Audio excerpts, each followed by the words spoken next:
Un résultat doux amer pour le Premier ministre britannique Boris Johnson, avec d'abord un soutien parlementaire au principe de l'accord de sortie, puis les mauvaises nouvelles.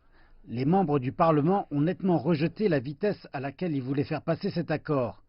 Battu, le Premier ministre s'est immédiatement relevé pour annoncer que le processus du Brexit était suspendu.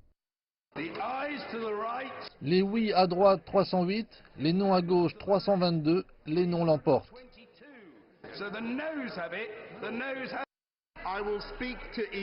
Je m'entretiendrai avec les États membres de l'Union européenne de leurs intentions jusqu'à ce qu'ils se décident et jusqu'à ce qu'ils prennent une décision. Je dois dire que nous suspendrons cette législation, que ce soit clair. Donc le gouvernement Johnson et le Brexit sont à nouveau jetés dans le chaos.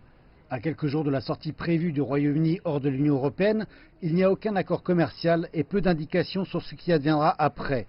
Tous les yeux se tournent à présent vers Bruxelles, dont on attend qu'elle accorde davantage de temps au Royaume-Uni. Tandis qu'au sein de l'UE monte la frustration envers les 3 ans et demi de confusion relative au Brexit, il y a peu d'enthousiasme à forcer le Royaume-Uni à un Brexit sans accord. Nous devrions nous préparer à tout scénario, mais une chose doit être claire. Comme je l'ai dit samedi au Premier ministre Johnson, un Brexit sans accord ne sera jamais notre décision. Les options parlementaires de Boris Johnson se restreignent donc. À présent, il va essayer d'appeler à une élection générale, ce qui dans le système britannique peut se révéler difficile.